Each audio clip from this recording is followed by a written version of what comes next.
right now. What? What? What the fuck?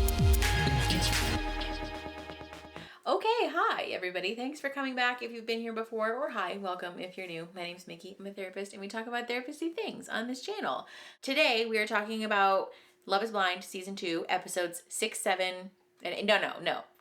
7, 8, 9.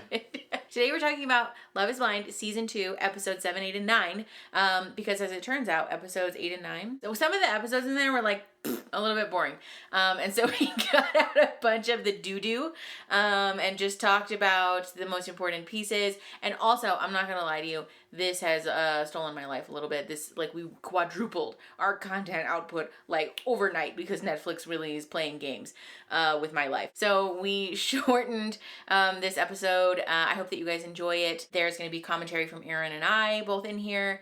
And so I just wanted to say hi, pop in, and let you know that we're smooshing it all together. This is like the fart noise episode, I guess. Also, for those of you who enjoy the fun little banter between Aaron and I wanted to remind you to have notifications turned on, because we will be uploading a video soon explaining about all the perks and tiers that are going to be going live on the Patreon on April 1st, one of which is our podcast. And so if you want to see a spouse reveal and you want to get access to the podcast and like learn about all of the other perks, make sure you have notifications turned on for when that announcement goes live. But otherwise, I hope you guys enjoyed the video. All the other episodes are linked in this playlist up here. So let's watch the thing. Bam, bam, bam, bam. What? What, you? Nothing. You just keep like looking at me like that. But you're like kind of fucking like got something to say. You uncomfortable right now? Yeah, horribly. Good honesty. Hey, what did she say? Shaina. She said that she basically called like us, our whole relationship, a fraud, and just called out saying like you guys are not compatible, all that kind of stuff. Yeah. Oh, wait, what? Yeah. Like she was just calling you all the whole time. Really? Yeah. Yeah. No way anyone thinks that. I don't know. Like, I don't know. Like, it's like what? Like, is there something else that I'm missing, or like what here? I guess I don't know. I'm asking you that question because like I just don't know. I know I'm not calling you out. I'm just wondering why she would say that. I'm just like. I've never talked to her about us, but only that we're really, really good. So that'd be crazy. We'll be crazy. We were a fraud couple. Do you think we're a fraud couple? No, do you? No. I mean, like, they can call me whatever they want, but I don't believe it. Well, I love you. Did this just go well? Candidly, I don't think Shayna has something strong with Kyle, and so I think it's hard for her to think like Shayne and I could have something strong. You know, in the pods, it was just Shayne and I. We didn't have to worry about other people impacting our relationship. Like, you know, other guys or girls like DMing us or like, you know, trying to hit on us. I'm not nervous that my wedding's in 2 weeks. I know that I'll absolutely marry him. I love who he is, and I know I want to be with who he is for the rest of my life. Should we just make sweet, sweet love on the beach right now? Should we make babies or anything? Yeah.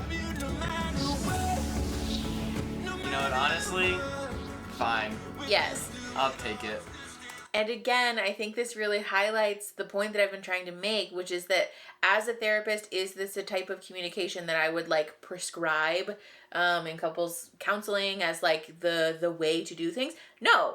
But did it work for them? Fucking clearly. I hope so. You know, like this is an okay way to resolve a conflict. It seems like Natalie understood this from a level of like high emotional intelligence. And so like, okay, fine. I don't know. Honestly, to go back to like the whole like old-fashioned kind of fun thing, like, all joking aside, it'd be nice because my dad loved old fashions, and it'd be nice to have something of him at that wedding, just like something that it shows that he's like, I don't know, he's gonna be there and like I'm thinking about him and all that kind of stuff.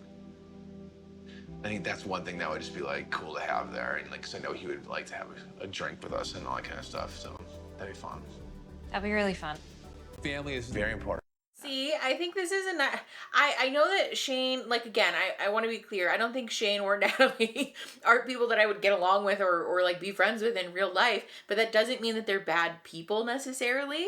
And I really appreciate that this disclosure happened because I think it's a nice, like, example of how sometimes our partners can say things that you're like, What the fuck are you talking about? Like, that's so, like, weird and off the wall. Like, do we really have to have an old-fashioned fountain? But then to understand the reason he wants to incorporate it is because his dad loved old fashions, and it's like a memory thing. It's like significant and emotional. Like, whatever, who cares? You know, like, weddings are antiquated anyways. That's my opinion. Anyways. And so, like, these, I think, again, are the moments that bond a partnership, and allow us to see, like, where the real growth is happening in the relationship, where she was kind of like, I think it seems like Natalie is more committed to this, like, sort of traditional wedding aesthetic, but she was like, oh, okay, yeah, sure, like, we can incorporate that in some way because it matters to you, and these are the things that help a partnership grow, where we let go of something that feels important to us, like from an aesthetic point of view,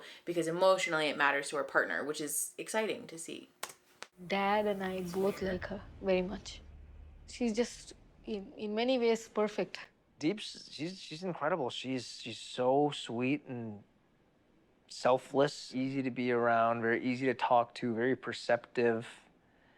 She's bubbly and talkative, which I really like. She's like a beautiful girl, and inside and outside in every way. I'm just not feeling necessarily the kind of like overwhelming instinctual attraction or animalistic attraction that I would want to feel and that I've felt before in other relationships. And the interesting thing is, in those relationships, you didn't like other parts of the person. Right, and that's what makes this a is, very, very tough thing, and I recognize that it's tough. How is this the most perfect, amazing person I've ever met? And it's not really there. It's a tough thing to talk about with your mom, especially. Normally it's TMI. I mean, my thing that I have to really like try and figure out is this thing something I can get over? This is very hard. It's very hard. Being very frank, I'm very much identifying with her right now more than you. She could find someone who absolutely loves her the way she is.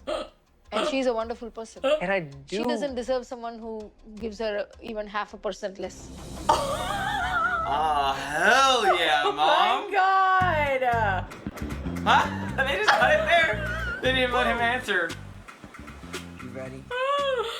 She just assassinated her son. She said, I brought you into this world and I will now be taking you out of it. 100%. I don't disagree with her, though. I think I'm curious to what degree his issues with the relationship are maybe an insecurity thing, too. I'm ready to see how it plays out. But I would never consider myself immaculate, so I'm kind of scared for him to see my apartment for the first filled time. with I know butt. 28 is not young, but I am younger than him, and so I think he might see some of like the weird, quirky stuff in my apartment and think like, you know, is she more immature than she let off in the pods? What's that?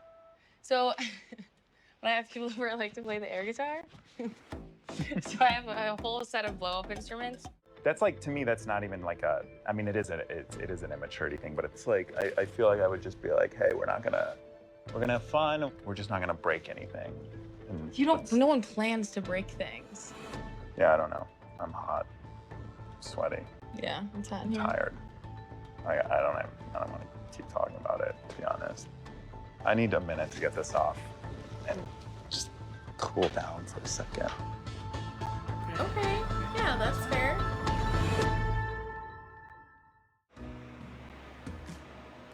Good. Yeah, we're good. Don't put too much pressure on it, though. All right, so I'm gonna go pick up dinner. Okay. I'll get your mom's flowers, and you are gonna have to make sure everything's taken care of, right? Yeah. See you back? Yes. Okay. Bye. All right. Bye. I will say, I think this is like a nice little moment. This is like a useful skill to develop in partnerships because it, especially with family of origin, if there are like stressful moments or you're not really sure what you're walking into, it can help strengthen the bond and strengthen this feeling of like operating as a team and a unit when you have that moment before you walk in to say like, okay, what's our game plan? Like, how are we feeling? You're like checking in with your person and seeing how you can support them. And so I'm like pleasantly surprised to see this from Shayne and Natalie of all people, but hopefully it works. For some reason I think, I mean, you can tell he's very, you know, genuine and caring person that. I know it's quick, but we can keep hanging out, and I promise you we will show you that we're ready. I'm absolutely ready for it. 100% I am. It sounds crazy, but like, I just know her. I just feel like I've known her for years now. I feel a lot comfortable now that I met you because I came in here without the expectation. Yes. And now I met you. I mean, I feel really good. Okay. The energy that I get from you. That makes me very happy. God damn it, he's growing on me. I know. God damn it. And I also wonder too, again, the thing about like, was he just like bored in the pods and so he was being a weirdo? Maybe he, I don't know. I don't know. Have you ever heard of the paradox of choice? So choice is something as humans we want. We want options. When you have so many options, it becomes more and more difficult to choose and commit to one. That's the thing I worry about with you. In this day and age, you can find better all the time. My type is not normally Shake. I'm usually into like tall white men, but I was willing to kind of see him in a different light because we made such an emotional connection, and I do. It does feel like we've been married for like over 5 years. So, you know, relationships don't have to be this crazy amount of like passion right away. My parents got an arranged marriage. They knew each other for like, what, a week, a month before they got married. But they both were of the same mindset that they would fall in love and that it would just take some time. I think I'm just excited to put all the feelings, put all this physical shit to the test. We'll figure it out. We'll figure it out. Right? Yeah. I will say I disagree with the take that if you love someone, you should want to be all over them all the time, that there should be like this intense attraction all the time. We've already touched on this a bunch, but that's not a reality for some people. You can very much be a person who is interested in romantic relationships but not interested in sexual relationships. And so it's frustrating to me, like this insistence that there must be something wrong if you're not automatically like crazed sexual state. But it is also odd to me, like they sort of talk about their lack of physical and sexual intimacy as though it's like a problem that has just befallen them that they have no control over. Like, I'm curious to what degree we've made the effort to like practice physical intimacy and be close to one another and experiment with being intimate in ways that aren't explicitly sexual, in an attempt to grow that sense of desire and attraction with one another, whether they've had conversations with people about this, and like whether they're open to receiving outside help about this issue, because this is very much a workable issue. Like, if you have chemistry, if you love one another, if you have an emotional connection, like this is something that can be, you know, improved, if you want it to. So it's just odd to me that they talk about it as if like, oh yeah, well, one day it'll just get better. Like, that's, we have to try though. You know what I'm saying? It's weird. I feel like, you know, the passion, it's like we had that in the beginning, I feel like, during our reveal and in Mexico, but like, I'm never the one to initiate things because I'm like, I want to be wanted. Shake has to be in it as much as I'm in it, and if he doesn't feel the passion or like that chemistry too, then I can't reciprocate that back. You had to dig deep to figure this out. You have a week. Yeah, this is intense. It's like, if we're gonna do this, like, we're in it for life. It's interesting because, you know, in the Indian culture for thousands and thousands of years, there's been arranged marriages, and those arranged marriages have an incredibly high success rate. You're matched not based on how you feel in like a lusty way towards another, but like real compatibility, right? And that real compatibility, I think, exists with me and Deep. Like, they gave me the perfect woman. Someone who checks all the boxes, and then all the boxes I didn't even know were boxes. I mean, Deep's is just so amazing. Deciding to propose in the pods was not a tough decision at all. It was actually one of the easiest decisions. It felt natural. It felt so natural. And I love her, guys. I really love her. I wonder to what degree Shake's difficulty with the physical intimacy or the sexual intimacy is like a self-sabotage thing. Like, we talked about the insecurity in the last episode. I'm curious if there's some level of like fear And so the desire is to like reject someone before they can reject you, maybe. This is a very common thing that happens in relationships. I wouldn't be surprised. He certainly wouldn't be the first person to experience this. But I will say it is, again, like kind of disappointing, the thing that Deepti said about like, if he doesn't like show me the passion first, then I can't reciprocate it. Like, okay, fair. Like, I understand why it feels that way. But again, it's this thing of like, if we're not working on it then, and then it's not getting better, it's not a sign that the relationship is doomed. It's just a sign that we're not working on it. And so, like, I guess that's just the actionable advice that I wanted to pass along here, is that if there is an identified issue in the relationship, but we as a unit and as a team are not making a concerted effort to work on it, and it's not getting better then like, yes, nothing changes if nothing changes. You know, like, we have to be putting in time and energy to make the desired outcome happen. Just give me cake. I feel good about the cakes, but it makes me realize how many more things we have to worry about. It's a little crazy because it's a week away. Yeah, but then we're running into conflicts now where it's like, these are things that like, if we were dating for 3 weeks, we probably would have stopped because we would have differing opinions. Well, you think something's happened that we would have stopped dating? No, not stop dating, but just you. There's things you learn early Sunday, on. Like I had plans for weeks to go somewhere that all my friends from out of town were gonna be at.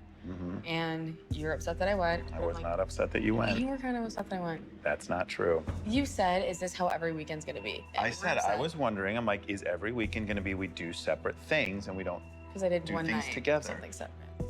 It's like going for a few hours with my sister on a birthday weekend to a friend's house. And who had a problem with it? I didn't. It seemed like you did. It seemed. You acted concerned after the fact.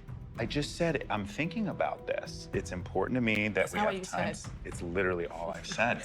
It's literally all I've said. Like, if every weekend was like you going out with your friends and me doing my thing, we never had time. That's never been the case. Not even remotely the case. Okay, so several things here. First and foremost, I really want to encourage people to not interrupt your partner when they're in the middle of speaking, especially in the middle of conflict resolution, because if there is a way to push each other's buttons and to escalate a conflict super fast, it's to do that. Second of all, it is very unhelpful to say things like you were concerned, or, you know, you did this or did that, or like to assign emotions or intent to somebody else's actions, because the truth is that you don't know. It's okay to say like, oh, you seemed upset, but if your partner says like, oh no, that wasn't true, then it's important for us to like pause and reflect on like, what is it that I'm trying to communicate here?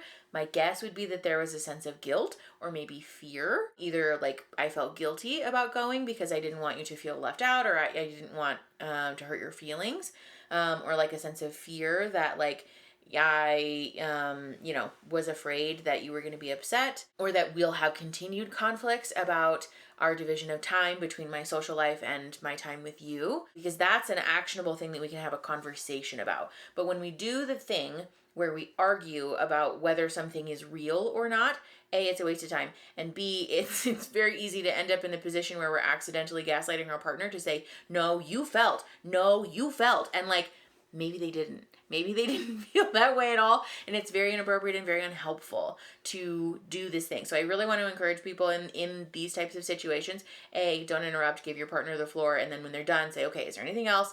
I have some other things that I'd like to say, but I want to, like, get it all off your chest first, and then I would like the floor so that I can speak uninterrupted. But second of all, really try and reflect on like, what is it that I'm trying to communicate, and narrow in on the core feelings that you have, as opposed to trying to argue about whether your partner did or didn't do something, or said or didn't say something. Why are you assuming that? When you know someone in real life for 2 weeks, you don't have a lot of time that you can assess. Literally, we were at dinner and we were talking about things that we were thinking about, like, are we gonna say yes? And I said, well, today I started thinking, like, you like to go out a lot. Like, when am I invited? Like, when are we doing that together versus when do we make time for just us? Why does that have to become me saying that she's not allowed to hang out with her friends, which never came out of my mouth? I honestly, I don't even know what to say. Like, your view of what happens in a conversation, or you backtrack, like, you're not, the things that you're saying now are not the same exact things that you're saying. Like, what was I saying earlier that I haven't said now? When did I say, Danielle, I'm upset that you hung out with your friends and that's not allowed? Okay, see, don't do this. Don't do this to your partner. A, because it escalates a conflict really quickly. And then again, we're in the position where we're arguing about whether someone said or didn't say something. B, because no one fucking remembers with any degree of accuracy what the exact words were that came out of their own mouth. Argue with me, fight me in the comments. Nobody fucking remembers every single word that came out of their mouth in every single instance ever. It's impossible. And so when we do this to our partner where we say, no, those aren't the exact words that came out of your mouth. Tell me exactly what you said. We're setting ourselves and our partner up for failure. And essentially what you're communicating is, I don't trust you. You're saying that I don't trust that when you communicate with me or when you recall your version of events, that you're doing so in good faith. And I am casting doubt on whether or not you are representing yourself accurately. And it communicates like this sense that you think your partner will willfully and intentionally misrepresent the course of events in order to make themselves seem right, which that's hurtful and it's not helpful. If there are doubts about whether your partner is being truthful or not, then say that. But to do the thing where we say, no, date and time, give me the receipts, tell me exactly what you said, when you said it, how you said it, it escalates the conflict. It's decidedly unhelpful. And I really want to encourage people to narrow in on what you absorbed from that situation. It's okay to say like, well, that's not how I understood it, or like my impression, like our perceptions were just very different, and I felt, very attacked or very afraid or very uncomfortable, or, the thing that I absorbed from that was that I felt chastised for hanging out with my friends. And I know that maybe wasn't your intention, but that's how it came off to me, and so I became defensive. That's a much more workable issue than us arguing about whether he did or did not say that she wasn't allowed to hang out with her friends. Because now, see what I'm saying? We're in the weeds. We're not even talking about the thing anymore. Now we're arguing about verbiage, and that's super unhelpful. You said I was questioning if this is what it's going to be like every weekend. You're putting words in my mouth and making things I never got upset with you. The wedding is in 1 week, and us having these conversations still a week before the wedding is terrifying. I don't know what else to say. And I'm telling you, you can't see your friends. Never said that once. I wouldn't ever be like that. It's just hard for me to trust what you say sometimes when you kind of dance around the issue and then feel a certain way after something happened. Here we go. My entire life. There's no doubt about that. We connect on so many levels, except for the physical level. But do you think that it stems back from you just in the pods when you were always so wondering about certain things and looks all the time? No, this isn't about looks, actually. I'm glad you asked that. All right, this isn't easy for me to say, but it's the truth. I feel like I'm with, a family member sometimes. Oh. She reminds me so much of my aunt. Let me ask you this. What have you done to try to make it better?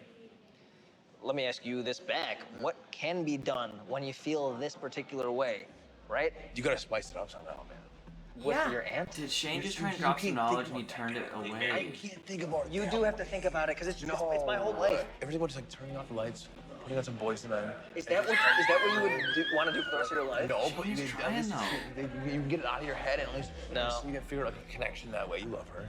I do love her. Yeah. There's still a part of me where I'm like, maybe we push through, I don't want to wait another 30 years for this type of connection, even if it even exists. Well, you gotta try to do it then, dude. It's not just gonna happen, I guess.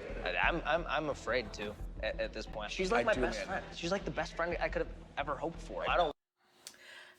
Okay, I want to talk about this because I never thought that I would agree with Shayne, but here we are. It has happened. This character arc has been crazy. It's a lot for me to handle. This is good advice, honestly. I don't know that I would have picked Boys to Men, but whatever it is that gets your motor going, doesn't matter. I think the core takeaway here is, again, that there is work to be done, or that could be potentially improving the relationship. And to me at this point, the question that I have is whether this is a learned helplessness issue, or almost a desire for self-destruction, an insecurity thing on Shake's behalf. I'm also wondering too if there is some level of cultural stuff happening here, because Deepti and Shake have both talked about how they have been like pretty intentional, it seems, about not dating other Indian people. And so I'm curious to what degree that is factoring into the way that he views Deepti. If he's never had a girlfriend or a romantic partner that's Indian before, if there's like some stuff there. I am so sorry if you can hear my cat. I know I've seen so many comments from you guys being like, let the cat in, like she's so cute, you should let her in. I want to, I really do. She is very cute. She's very sweet. However, she's also a terror. And she will knock over the camera and the iced tea that I'm holding, and like me, she'll claw our eyeballs out. God love her. But she's a little bit of a terror, and she's small, but she like really packs a punch. And so for everyone's sanity, we're not gonna do that right now. If she breaks the door down one day, then she can come in. Also, don't worry, she's fine. Like we check on her, she's okay. Anyways, it doesn't matter. I'm curious to what degree this is like either intentional or like a just kind of this attitude of like, oh yeah, it's not happening, I'm just gonna like roll over and die. You know what I'm saying? Like it's all, nothing you could do about it, like that kind of an attitude. What do you do, baby?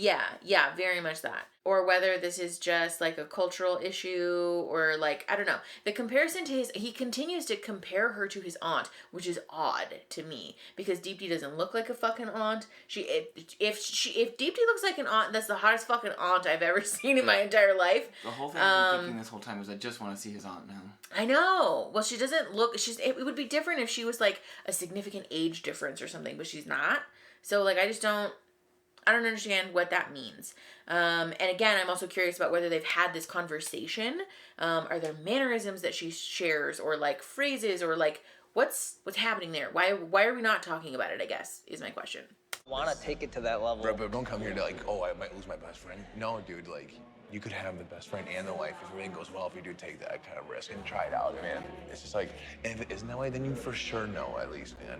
That's a good point. And I'll be honest with you, your way's not working so far. Is it? It's not. No, so why don't you stop with your way and listen to my way once and just try it. And your way, just to be concise, is to turn off the lights, take 5 shots, and go for it? No. Do something.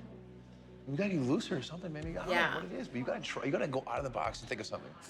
But yet you are just too afraid to even just attempt to do it, just because you're afraid you might lose a friend or whatever it is on it. Yep. See? Is this the same Shayne that was in the See? I don't know who this. I don't know who Shayne is with this level of emotional intelligence. Wow. But do you see what just happened there? I want to dissect this a little bit because Shayne offered a solution and Shake's immediate response was no. And he turned it into a joke. Shayne offered him a real suggestion to say, turn off the lights, turn on some like sexy music, and try and be intimate with your partner. He didn't say like, take everything to Pound Town and be grotesque about it. He said, you know, like kind of get in there and like see what happens. And Shake turned it into a joke to say like, take 5 shots, and whatever. And like as a way to deflect this. I think there's insecurity and there's fear. I think Shayne's right, honestly. I think there's fear potentially about being rejected or about what that will mean if it doesn't work. And so there's this desire again to like tank, like if I tank it, then at least I am the one who's in control of that outcome. Whereas if I really give it my all and I'm vulnerable with this and then it fails, that feels really bad. And this is a very human thing to do. Again, I want to honor that this is not shameful. This is not a sign of like an inherently fucked up person. This is very human and it's very common, but in this case, decidedly unhelpful. You have a week left, dude. If I was you, and I know we're not the same people, but I would be doing it every single night and I would figure out this problem as much as I possibly could if she means that much to you. Dude, you're about to make the biggest decision in your life. Yeah. It's worth the risk of trying it. Maybe. I gotta figure it out. You're gonna be good though, I promise, man. Yeah. How fucking supportive. He just keeps saying, we're gonna figure it out. Yeah, and then Shayne is like really trying the most. Yeah. Stop doing that. Stop doing that. Because it's not even just that you go out. It's like how late you stay out. Like, and I'm not asking you to be home by like 1 o'clock or something. Like, just be home by like 3. 3 is late. Ooh. 3 is late. I know. I don't want to be miserable. Why would you be miserable? Because maybe you're not meeting my needs and I'm not meeting your needs and I'm scared of making the wrong choice. I guess I can make those adjustments. I have to. I can't continue to live a single man's life as a married man. I'm glad you recognize it. For real, I'm like glad you recognize I would be a fool to think that I can still do that. I want you to show me that you prioritize me. How you gonna do it? I can only do it with actions. I can't just tell you because clearly there's no handbook on how marriage is supposed to work or what a successful marriage looks like. But we're gonna be good. trust me. Let me guide this ship.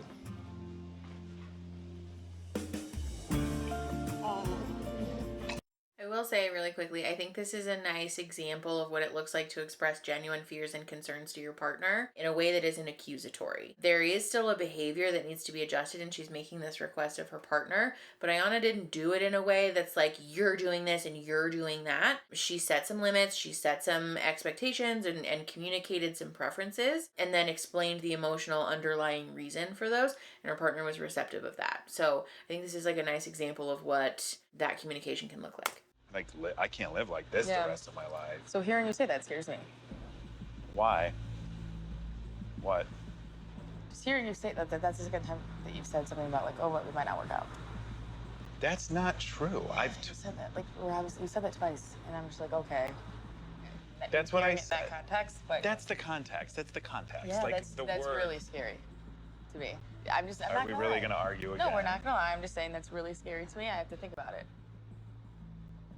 But that's scary. Like again, like this is a marriage, and I'm taking this very seriously. And you don't think I'm taking this seriously? I do. I know that you do. It doesn't sound I'm not like you do. implying that you're not. It doesn't sound like you do. I just think that we're caught up in this like la la land of things, and then if there's been 2 times where you're like, I don't know if this is gonna work out. I don't know if I can deal with this. That's the whole thing. You have moments like this too, where you're just like, I don't know how to do this. Like it's normal to feel this way. Yeah. My wedding is in 3 days, and I am terrified.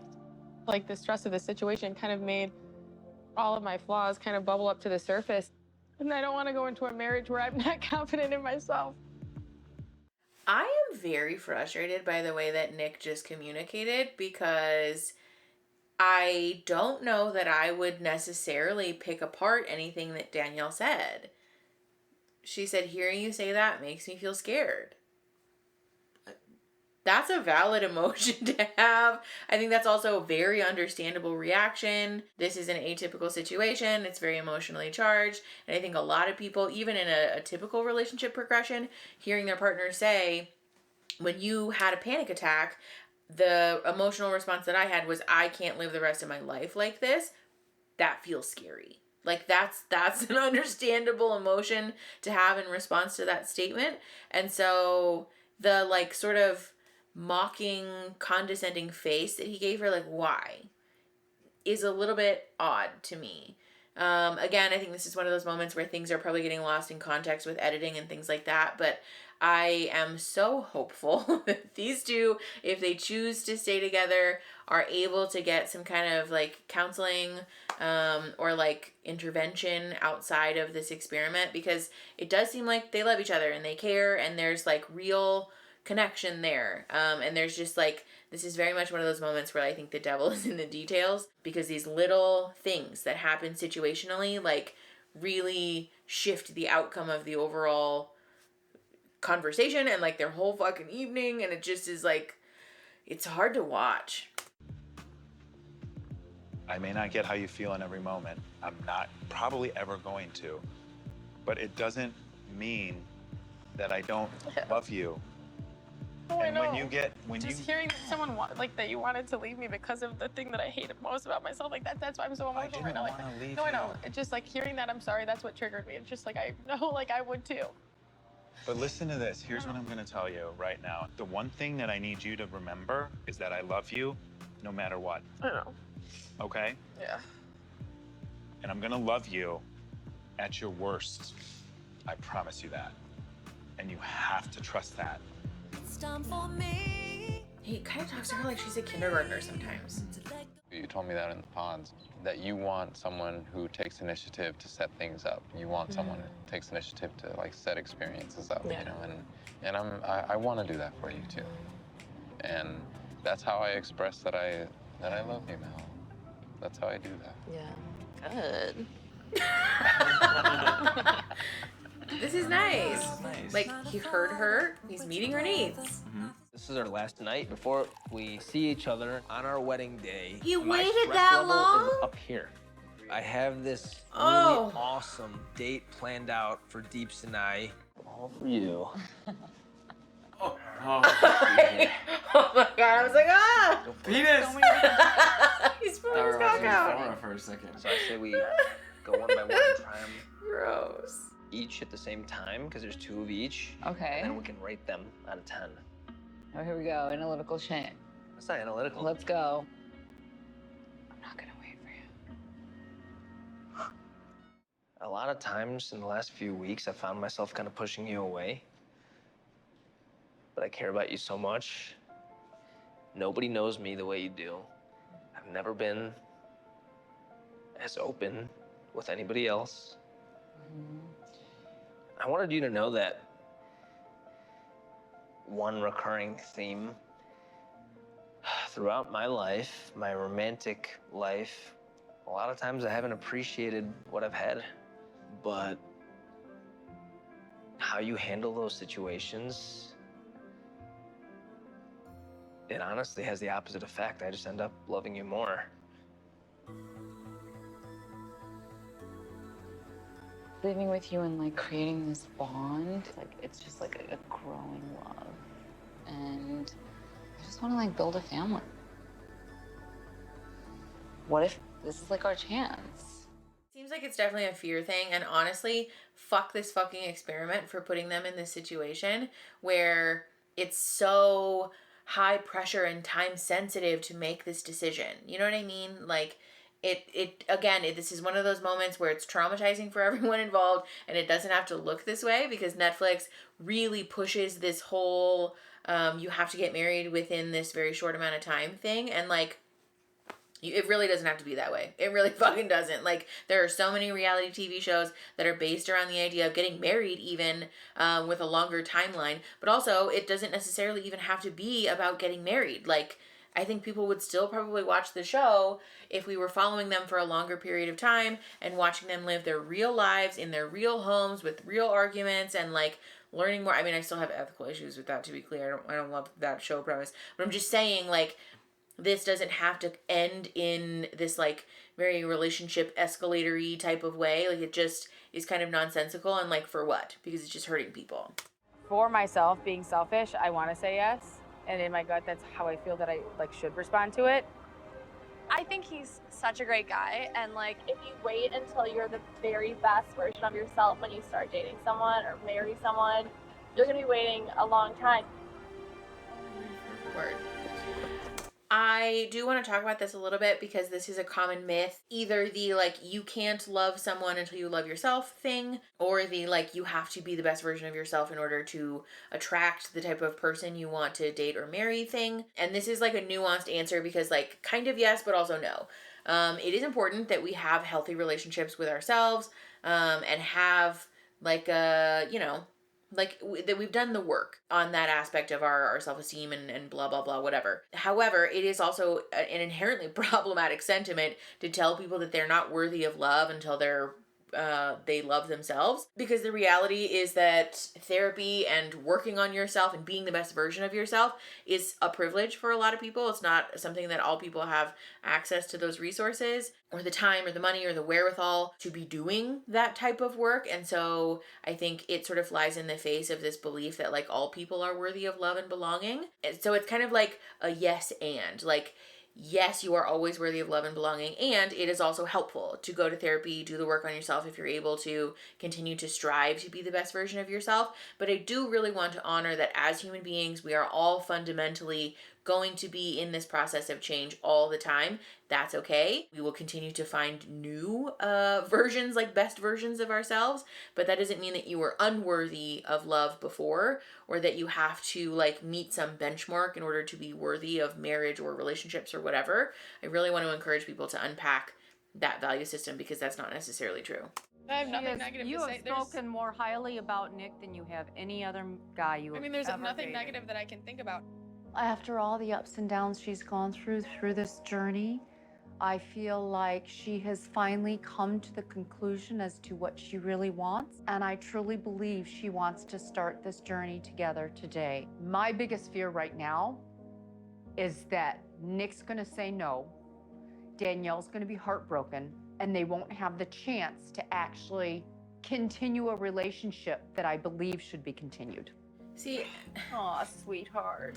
and again, I just want to highlight how fucked up it is that Netflix organizes it in this way, because no one deserves to have their wedding day be filled with anxiety and uncertainty and fear. I really think that there should be like a moment of like either commitment or like we're not doing it, and then you can have your fucking wedding. You know what I mean? Like, it just, I understand for like the, like maybe they can fucking decide. They don't have to tell the audience. I don't know. Like, it just, I understand for TV that it makes like for a better, like more viewable TV, but it just seems very exploitative to like put people through the ringer like this, where you don't find out until you're wearing the thing, you're all done up, you're standing on the altar and like waiting for your person to fucking reject you on TV. Just, it's kind of fucked up. It is fucked up. It's not kind of.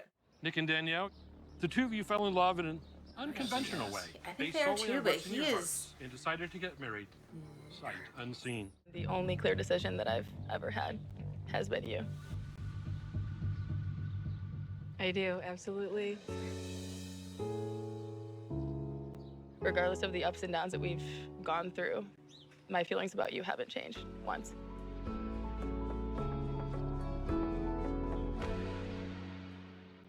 Nick Matthew Thompson, do you take Danielle Jean Rule to be your wife? For better, for worse, for richer, for poor, in sickness and in health, to love and to cherish, as long as you both shall live? Roll the credits.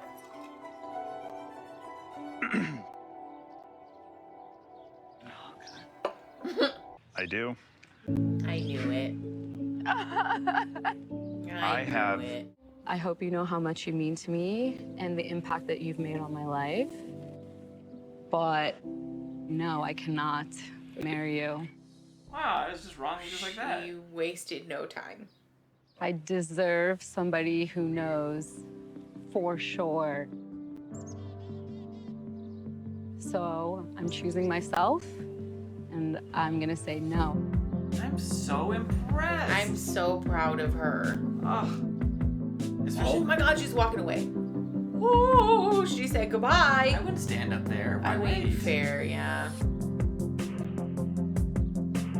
This is the thing that's so hard, though. Like, her parents were crying all the way up the aisle. Because if he was, he would make me feel like I was the one, and he never did that. We're still good, though. He looks relieved a little bit. I think he's embarrassed. Yo, this is a celebration. Oh, yeah. This is a celebration. That's the last thing I'm gonna say. Let's run it. Let's run it. Here we go, baby. Everybody up. Everybody up. Here we go. Good.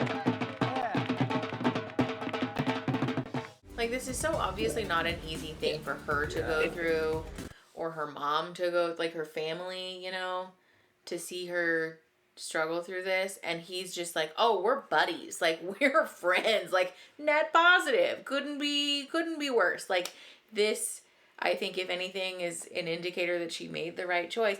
For what it's worth, I do really want to empower people and encourage people to, you know, value yourself, and should not be afraid to make these decisions to walk away from relationships that don't make you feel valued and cared for and like you matter, because that's important and it's okay. It's not selfish or like asking for too much to want your partner to treat you like you're special, because I mean, you are.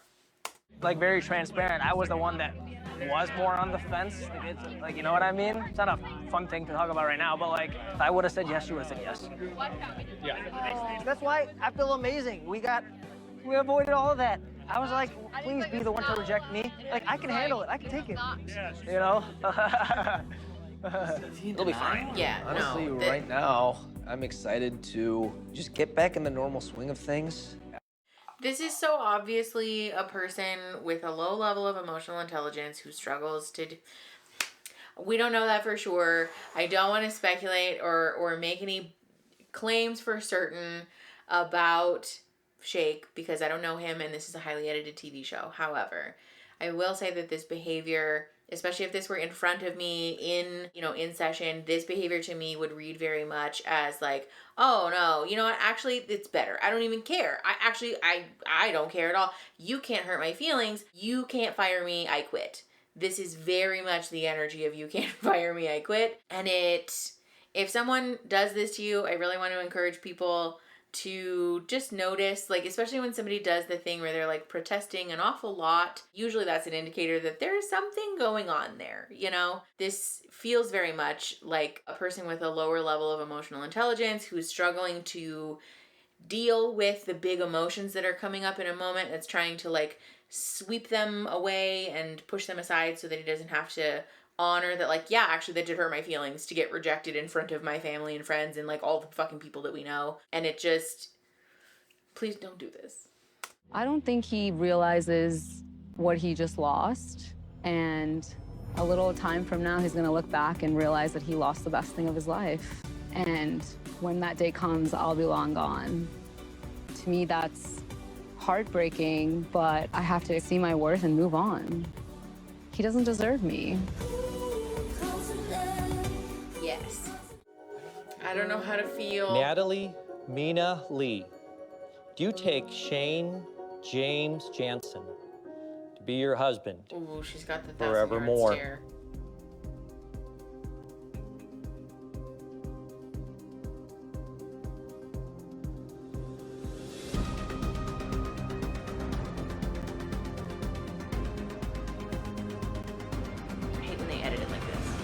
I'm so glad that we shared this journey together. I think we've grown a lot.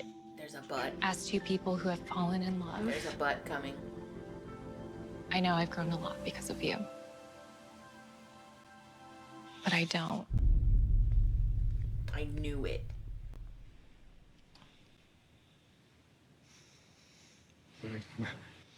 I'm so sorry. Shayne.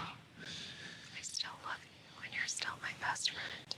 Like, we have really big issues to sort through. I know. Oh, yeah, we are. I know you are. I know. It's not your fault.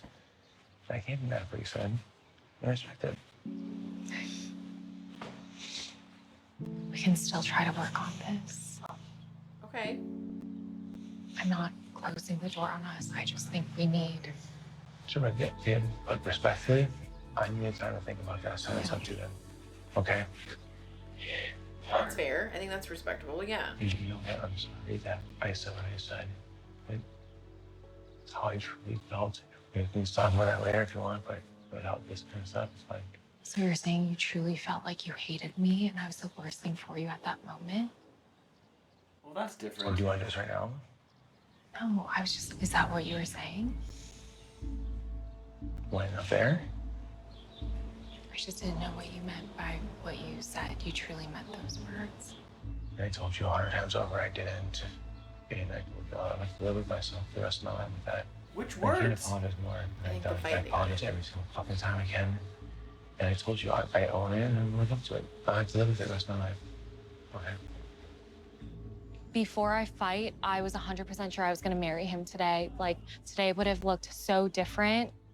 But saying that you hate someone, telling someone you're the worst thing that's ever happened to them, those cannot be unintentionally said. I thought today truly was gonna be the happiest day of my life.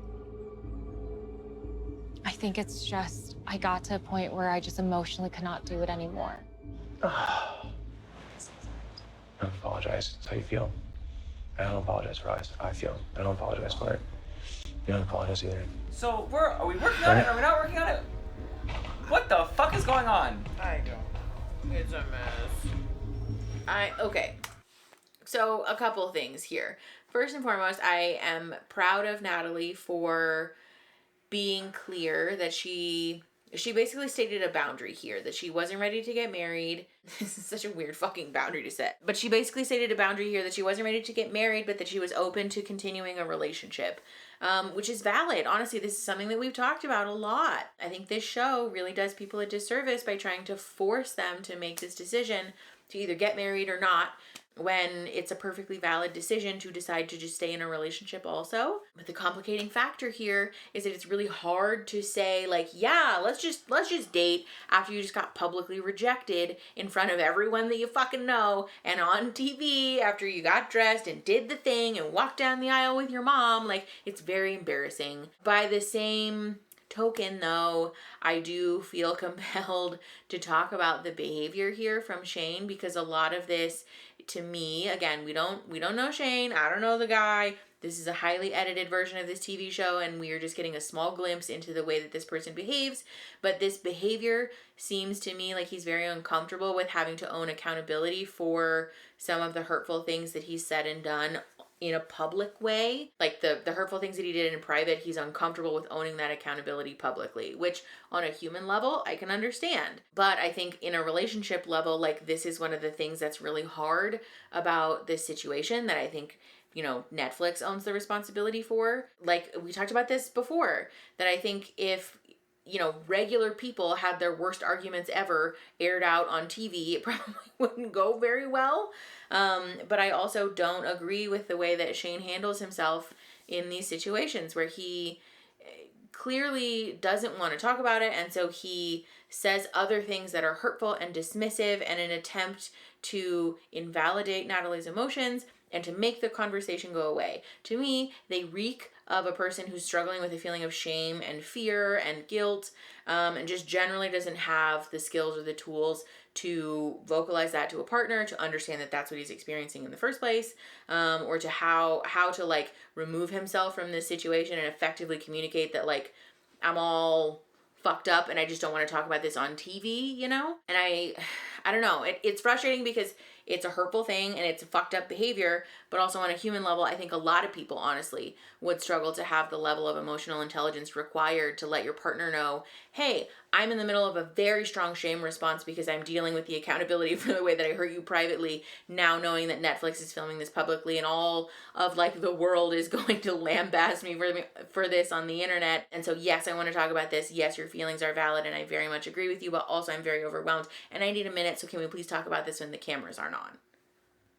That's kind of a lot, you know what I mean? Like, I don't agree with the guy's behavior. I don't think that he conducted himself in a way that's respectful or kind or appropriate or like at all indicative of the way a partner should treat another partner. But I also want to honor that this situation is not just simply one partner speaking to another partner in a vacuum, you know? Like, it's a little bit more complex than that. I just like to, we don't have the whole story. Yeah. There's swishy. I'm fucking hurt. I'm hurt, okay? I'm very hurt. I'm very sad.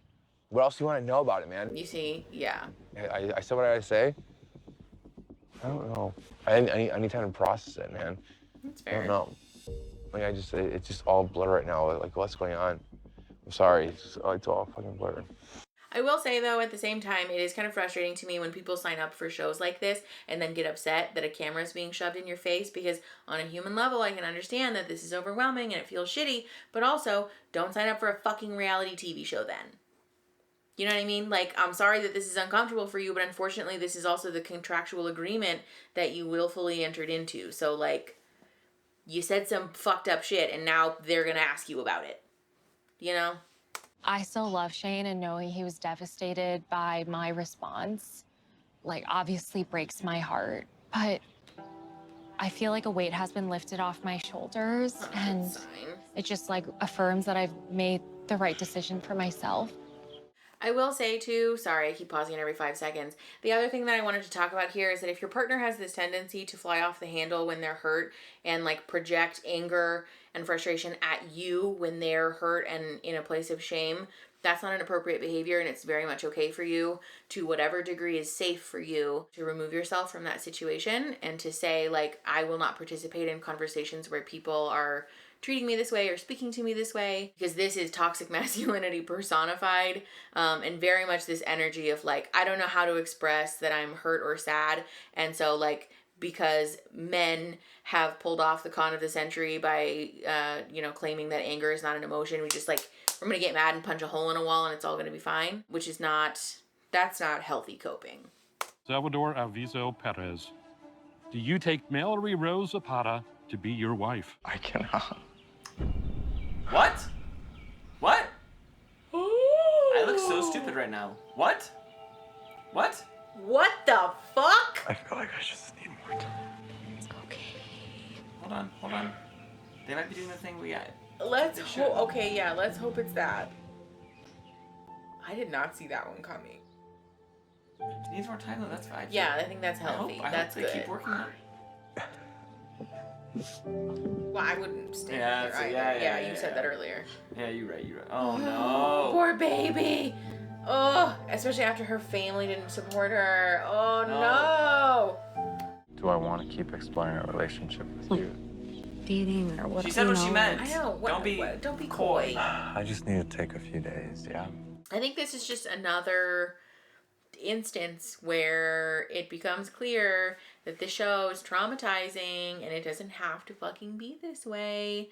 Not only does love not equate to the concept or arrangement of marriage, but also love doesn't mean that you have to get married in a like speed run timeline. I am so confused about why Netflix structures the show in the way that they do, because I think honestly they probably, first of all, have a higher success rate if they didn't do it this way, but second of all, they would probably hurt less people if they didn't do it this way. And it's just frustrating to me because this, you know, I'm just curious about the long-term impact of this, like with Mallory talking about being fearful of being vulnerable and letting people in. Like, is this going to compound that issue? And like, are we going to need to go to therapy to unpack these issues? But like, are these people going to want to go to therapy? Do they have access to go to therapy? Is this even an issue that they're able to identify as a thing that needs therapy in the first place? Like, I have so many questions. Do you take Jared to be your lawfully wedded husband? Will you love him, comfort him, honor and keep him, so long as you both shall live? I do. Okay. Jesus, that's too long. I now pronounce that they are husband and wife. Got my back? Like a thong in the crack. Like a thong in the butt crack.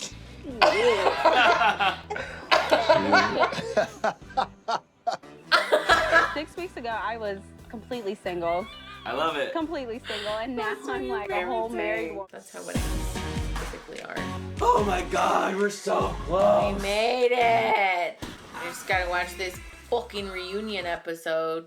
Y'all, this has been a journey.